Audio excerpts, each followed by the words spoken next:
Bien, bonjour à toutes et à tous. Nous avions terminé la vidéo précédente sur la note d'actualité sur le carbone par cette image-ci où nous avions dit que nous passerons aux premiers escrocs. Alors c'est ce que nous allons faire en rappelant le plan que nous allons suivre.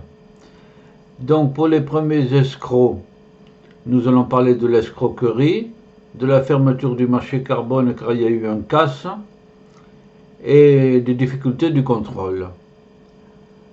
Ensuite, nous passerons au second escroc, ce coup-ci à la TVA, où le montant est extrêmement significatif, là. Il se chiffre en milliards. Les manœuvres de cette escroquerie et la procédure suivie, les versements rapides à l'étranger, la façon dont ça se passe. Ensuite, on verra qu'il y a des ratés politiques entre la Pologne et les USA. Il y a des ratés avec le gouverneur de Californie, notamment, Schwarzenegger. On parlera des propos d'un prix Nobel. Se profile la taxe carbone mondiale, qui en 2023 commence à prendre véritablement forme au niveau de l'Union européenne, uniquement, pas mondiale. Et puis, une application par le patronat, on va voir ça.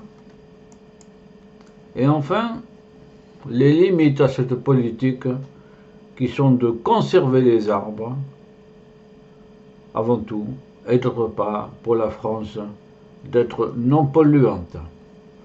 Voici le plan de développement donc qui vont suivre. Nous commençons donc par les premiers escrocs. L'escroquerie, 3 millions d'euros de droits d'émission. Ce sont des pirates informatiques qui ont réussi à détourner ces 3 millions de droits d'émission de CO2. Les escrocs, comment cela s'est-il passé? Les escrocs ont envoyé aux détenteurs de quotas un mail leur demandant de réenregistrer leur code et mot de passe. Les hackers, les escrocs, pouvaient pirater ainsi les comptes.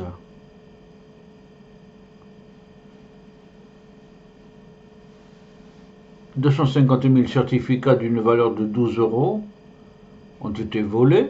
Ainsi, le larcin reste relativement modeste comparé aux 2 milliards de tonnes de quotas distribués chaque année. Oui, mais l'escroquerie était là.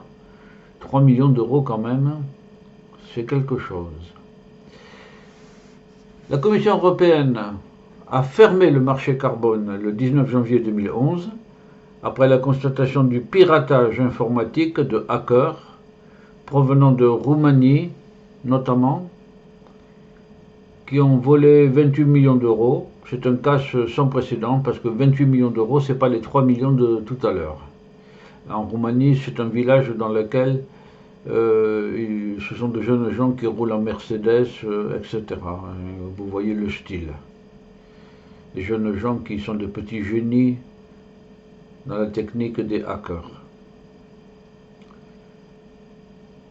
Troisièmement, le contrôle difficile. Dans les minutes suivant le vol, les quotas ont été revendus dans divers pays, ce qui rend difficile le contrôle. Voilà. Dans les minutes, ça va très vite. D'autant plus que la communauté économique européenne n'a pas le droit de rendre public les numéros de série des quotas volés. Ah. Les numéros de série des quotas volés. Bon. La réglementation est à modifier. Voilà cette première escroquerie sur le fond, donc à 3 millions et plus de 20, voilà. Alors, il y a eu aussi des escroqueries à la TVA. Et là, une fraude à la TVA de 1,8 milliard a été découverte. On découvre. Trop tard, mais on découvre. Les manœuvres. Il s'agissait pour un lobby de commerçants chinois, et aussi d'autres pays, d'acquérir des quotas en hors taxe, les revendre à Paris toutes taxes comprises, donc encaisser la TVA et ne pas la reverser à l'État. Voilà. C'est un peu comme la fraude des taxis, de fabrication des fausses factures, ça. Alors, autre chose, acquérir, voler des quotas chez les vendeurs de quotas en piratant leurs comptes. Il y a aussi ça. Dès lors qu'une simple carte d'identité permettait d'accéder au marché et que le bien vendu se résume à une ligne informatique, c'est tout. Du courant électrique, pratiquement. Ce qui a donné l'alarme à Tracfin, Trafet au service du ministère de l'économie, chargé de lutter contre l'argent sale, quoi, en clair, c'est qu'à Paris, les sommes des ventes étaient versées le jour même sur un compte britannique, où elles étaient reversées rapidement aussi, ailleurs, à Hong Kong, en Israël. C'est ça qui a donné l'alerte à Tracfin pour ces sommes monumentales de détournement de TVA. Des procès se sont ouverts, les fraudeurs achetaient à l'étranger donc des quotas de CO2 et les revendaient en France avec la TVA, sans reverser celle-ci à l'État, sur cette base-là. Donc à Marseille, le record français est à Marseille avec 21 personnes et 385 millions d'euros de TVA fraudés. L'équipe était dirigée par une ancienne prof de maths, elle avait bien fait ses calculs. Des comptes étaient ouverts à Hong Kong, dans l'équipe des avocats, des comptables, des courtiers, etc. Tout a démarré aussi avec Tracfin, et l'enquête a porté aussi sur des valises de 1 million d'euros en billets de 500 euros, de yachts, de voitures de luxe, etc.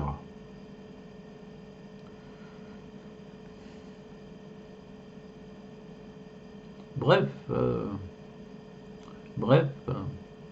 on a eu là l'expérience de malversation, de détournement de sommes, des millions d'euros, ou 1 milliard et quelques pour la TVA. Ça montre que quand on lance une initiative comme celle-là, on ne mesure pas tous les effets possibles. Parlons un mot maintenant des ratés politiques Pologne-USA. Lors de la signature des accords de Kyoto, au Japon, les anciens pays du bloc soviétique avaient reçu un matelas de crédit carbone volumineux. C'est comme ça. On comptait notamment sur les États-Unis pour acheter ces crédits. Mais les États-Unis n'ont pas ratifié le protocole de Kyoto. Les sommes étaient trop importantes, sans doute. Certains pays comme la Pologne se retrouvent donc avec des crédits à vendre et sans aucune valeur, puisque les États-Unis avaient fait défaut et qu'il n'y avait pas de nouvel acheteur pour remplacer les États-Unis. Donc c'est un raté qu'il fallait souligner. Un deuxième raté est celui de la Californie. Le gouverneur célèbre de Californie, Arnold Schwarzenegger, a signé avec ses homologues du Brésil et du Mexique un accord au terme duquel la Californie achètera des crédits carbone et instaurera un marché de permis d'émission pour ses industriels.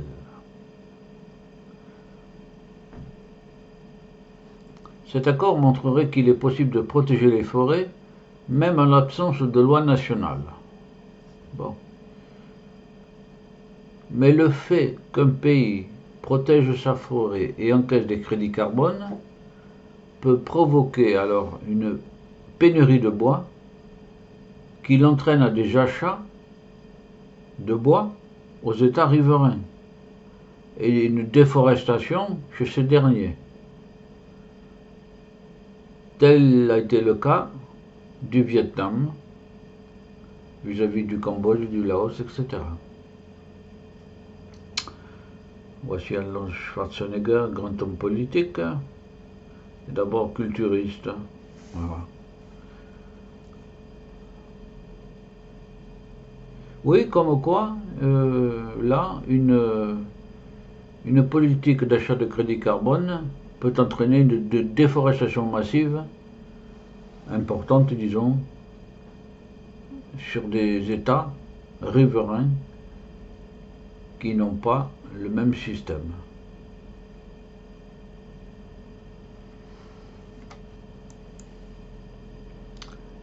Nous en arrivons à un prix Nobel, une page. Jean Tirole, prix Nobel d'économie, et Antoine Frérot, PDG de Veolia, dont les idées les plus significatives lors d'un colloque du dédicace de livres, etc., sont les suivantes. L'économie et l'écologie opèrent sur des terrains différents. Ouais, on peut être d'accord avec cette idée, bien sûr. L'économie, c'est tous les mécanismes par lesquels une société peut fonctionner. L'écologie, enfin, du point de vue matériel, hein. Et l'écologie, c'est tout ce qui concerne la nature, le vivant, la préservation du vivant. Évidemment, les objets ne sont pas les mêmes. Les problèmes soulevés par le dioxyde de soufre, les oxydes de nitrate et les pluies acides, ont été résolus en utilisant moyens financiers des droits négociables. Pour eux, ce n'est pas la bonne solution.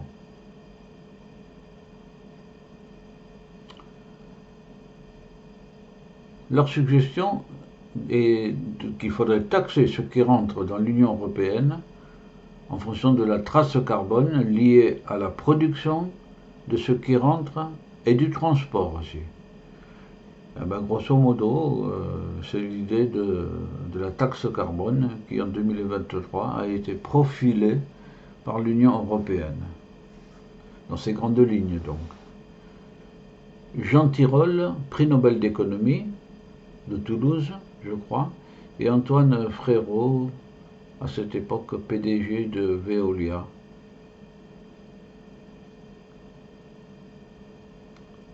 Alors, une taxe carbone mondiale,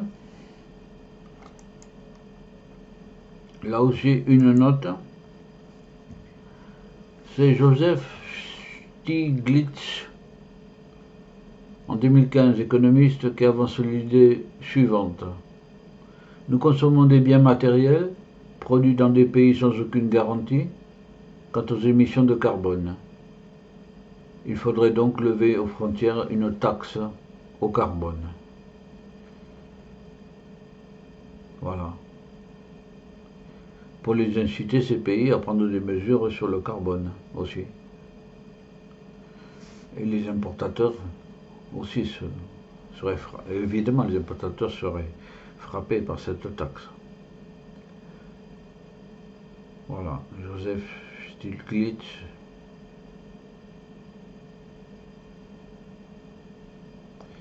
Voyons voir maintenant le patronat français. En résumé, nettoyer devant sa porte, le problème est de nettoyer déjà devant sa porte en fixant un prix de la tonne carbone en Union européenne. C'est là une difficulté. Pour la bibliographie, il y a un groupe d'études patronales qui a été constitué, la fabrique de l'industrie, donc un laboratoire d'idées. a publié un livre, Quand le carbone coûtera cher. C'est sûrement intéressant, sûrement.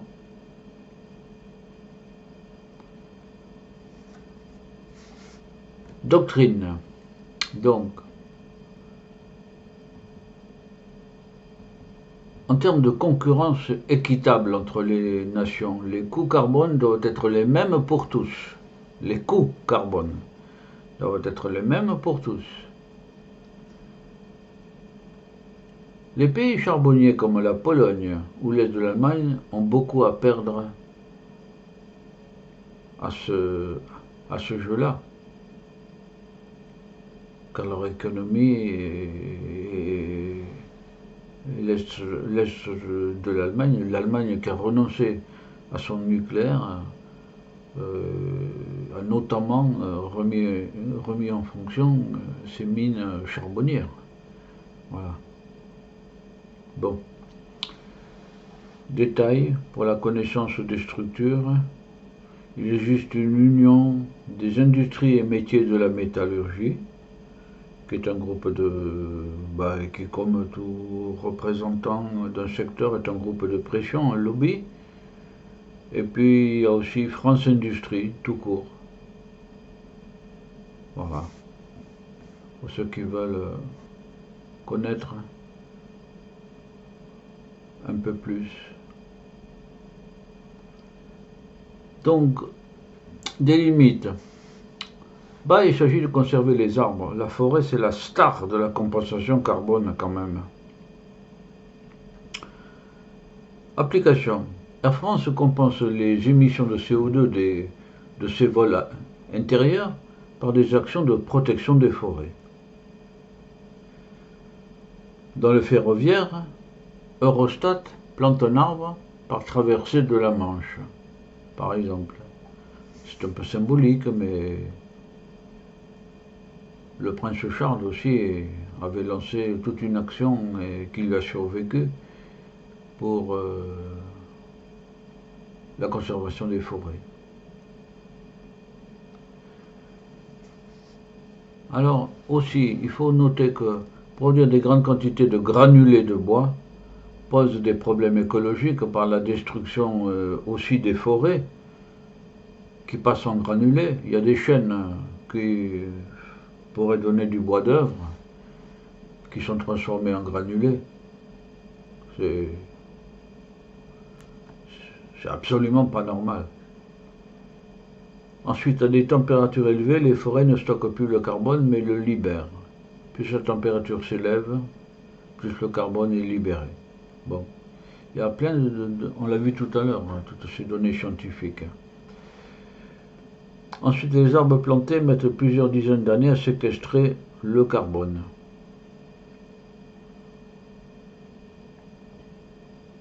On trouve parfois l'opinion inverse, qu'une jeune forêt stocke du carbone. Bon. Il est judicieux de payer les forestiers à conserver les forêts. Oui. Disons que pour les pays qui veulent déforester, évidemment. Mais pour les pays comme la France, qui a un code forestier depuis 1669 au moins, de toute manière, il y a suffisamment d'exonération, de fiscalité, etc. pour les forestiers. Bon. Septièmement, des sociétés mènent une action forestière.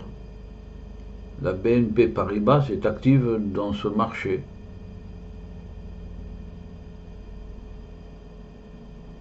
Il y a une société AREA, pas Areva, mais AREA, qui gère des projets de compensation dans les pays africains aussi. Il peut y avoir des échos négatifs. Vous le voyez en dessous. Donc toute action peut être controversée aussi. Oui. vérité n'est pas facile, mais il faut connaître toutes les données d'un problème aussi. D'abord,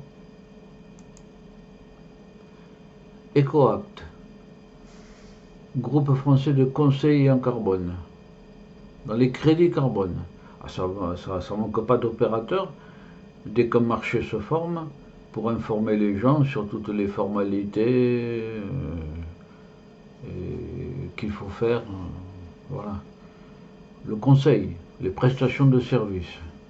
Voilà.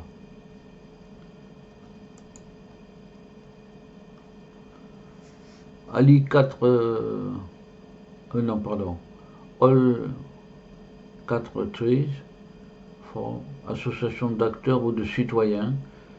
Là, ce sont les opposés de l'industrie, d'acteurs ou de citoyens. Voyez, toutes ces illustrations que j'ai introduites pour illustrer ce concept. C'est fou ce qu'il y a comme organisme.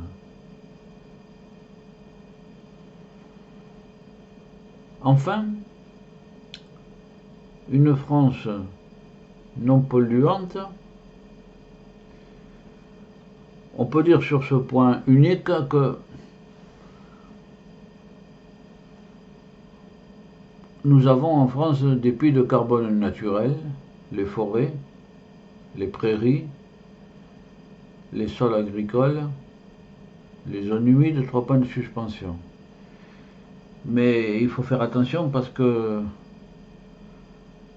il y a un organisme américain qui, en janvier 2023, a chiffré, je le dis dans une note d'actualité là, a chiffré la conversion d'une forêt en terre agricole à une élévation au mois de juillet de 7 degrés de plus.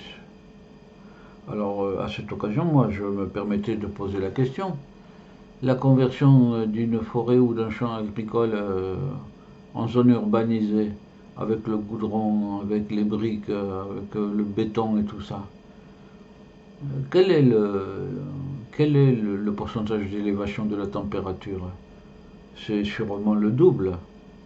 Enfin, il faudra le chiffrer, hein. Mais déjà, en passant du forestier à l'agricole, c'est 7 degrés. En passant du forestier à l'urbanisme, c'est combien? Voilà. Ouais, l'Observatoire de l'artificialisation des sols, il a des choses à travailler. Bon.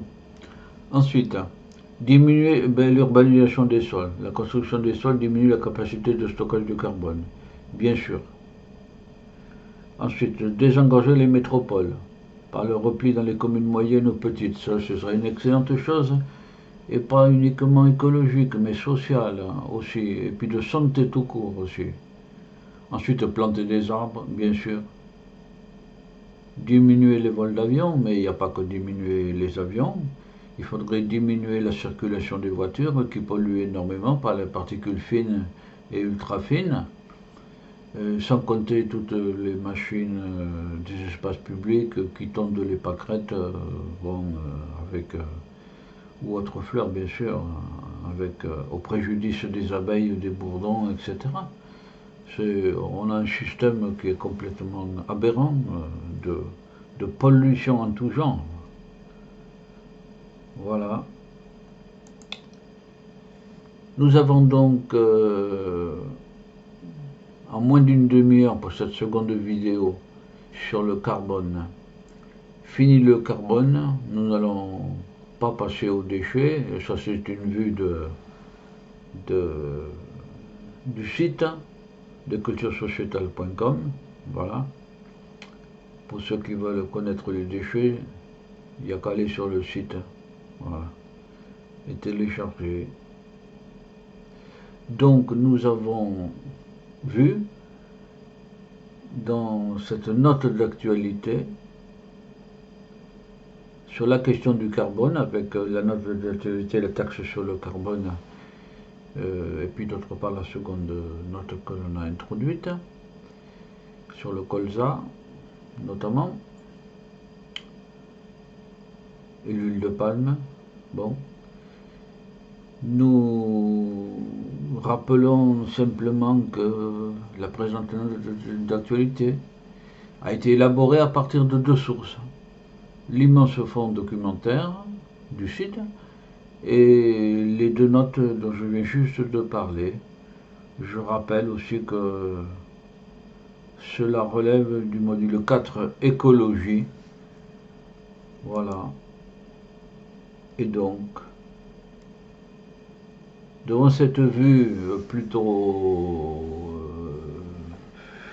enfumée au passage, polluante, nous avons fini cette note d'actualité sur le carbone, et on peut dire que là, le complément à la note d'actualité par appel au fonds documentaire a été important, volumineux. Il est bon de rappeler toutes les erreurs commises, à commencer par les escroqueries aussi. Voilà. Même Schwarzenegger en Californie, qui a fait des bêtises. Et la Pologne aussi. Les USA qui ont reculé. Voilà. Ça permet aux citoyens de penser tout ça. Ça permet, c'est une forme, connaître tout ça, ce que je viens d'énumérer là sommairement, c'est une intelligence sociétale. Ça permet de connaître le fonctionnement de la société, le mécanisme RAID qui a été un échec aussi. Voilà, ça fait mieux comprendre. Et ça permet de faire des citoyens motivés, intéressés, cultivés, heureux de l'être. Voilà. Eh bien, c'est sur cette nébuleuse du cheval éternel, sur fond de galaxies lointaines, que je vous dis de penser à tout ce qui a été dit dans le carbone, que votre cerveau en retire la subscientifique moelle, comme on aurait dit Rabelais, et que ensuite, par vos conversations, vous puissiez en parler et semer cette intelligence dans le cerveau des autres citoyens et citoyennes, bien sûr. Voilà. Et dans cette perspective, nous nous reverrons sans doute pour une autre note d'actualité, peut-être un peu moins documentée que celle-ci. Voilà. Et je vous dis au revoir et à une prochaine fois.